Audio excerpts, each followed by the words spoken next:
madaxweynaha Burkina Faso waa ka dheregsantiin waa wiil dhalinyaro oo 40 sano gaarin oo wadanka haysta Captain Ibrahim Traoré liilada waa nin yididiilo iyo firfircooni badan ay ku jirto in dalkiisu wax u qabto Afrika wax gaarsiiyo reer galbeedka gumaysiga waxa kan la iska dhiciyo nin fikrado badan aaminsan waa dhowr jeerna la isku dayay in la dilo la dhibaateeyo laakiin uu ka badbaaday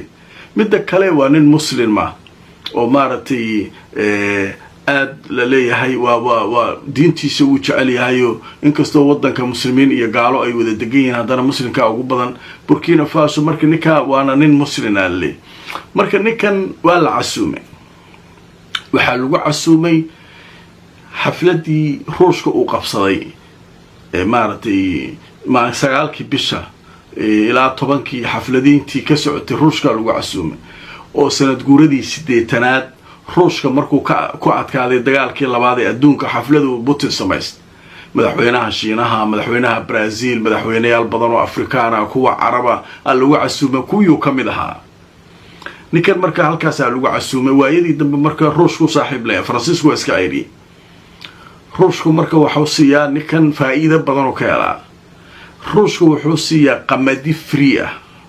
oo maartay intaasoo kun oo tan ayuu dhowrkii biloodba loo raraa dadku marka ma gaajeesna hub fara badan loo geeyaa waxyaabo badan ruushkuna fursado uu arkaa Afrika uu maartay ku galayo maadaama Faransiis laga soo cayri ninkan marka nin caadi ma Ibrahim Traoré wuxuu la fariistay ninka la yiraahdo Putin haddaba Al Jazeera ayaa warbixin ka diyaarisay haddaba aan idin tusoo warbixinta iyo wixii laga yiri waa noo dambeyn doonaan Al Jazeera waxa leedahay Ibrahim Traoré iyo Putin waxay ka wada hadleen xoojinta xiriirka u dhaxeeya Burkina Faso iyo Ruushka ay ka wada hadleen haddaba warbixintu way sii socotay waxa leeyahay booqasho rasmi ah ayuu Moscow ku tagay madaxweynaha maamulka ku meel gaarka ee Burkina Faso ninka la yiraahdo Ibrahim Traoré kaasoo markaa la sheegay inuu kulan la qaatay madaxweynaha Ruushka Vladimir Putin iyagoo markaa ka wada hadlayay si xoojinta xiriirka u dhaxeeya Ruushka iyo Burkina Faso ee labada dhinac haddaba waxa la sheegay arrimaha ay ka wada hadleen inay ka mid ahayd dhinaca amniga iyo kobaca dhaqaalaha iyo waliba isbedelada arrimaha geosiyaasiga la yiraahdo caalamka ama juqraafi siyaasadeedka caalamka isbedelaya Afrika arrimahaas ayuu kala hadlay waxa sidoo kale la sheegay kulanka inuu ahaa mid ka baxsan dabaaldegii Ruushka xuska 80 guuradii markii Ruushka uu naasiyiinta kaga guuleystay dagaalkii labaad ee adduunka haddaba waxa kulanka joogay madax fara badan oo ay ku jireen qaar badan oo Afrika ka yimid oo uu ka mid ahaa Ibrahim Traoré waaye marka warbixintu waa dheer tahay waxa kale oo ay ka wada hadlay arrin marka maxaa leeyahay ninkan qamadiga loo raraa qamadigaas dadka Burkina Faso ninkan marka wuxuu yiri dhageyso dhaay Putin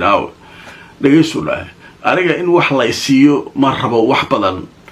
aniga waxaan rabaa dhalinyarada wadanka Burkina Faso inaad scholarships oo waliba waxyaabaha aynu dalbanayno sayniska iyo tiknoolajiyada adduunka iyo hubka iyo diyaaradaha iyo waxa kan sida loo sameeyo aan waxaan rabnaa inaad dadkii noo barto dhaay maskaxdooda dadkeenu waa inay kor u kacdaa midda kale waa ka qaadanaynaa qamadida iyo waxa kan mid kale waan u baahanahay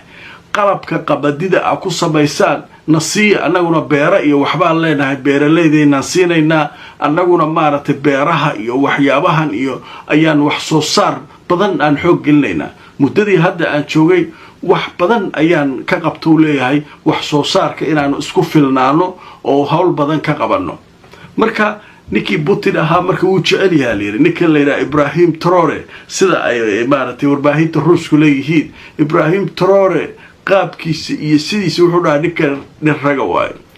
ninkan waa nin raga ninkan iska daa dalkiisa Afrika ayuu wax badan u tusi doonaa hadda ka qarsoon u leeyahay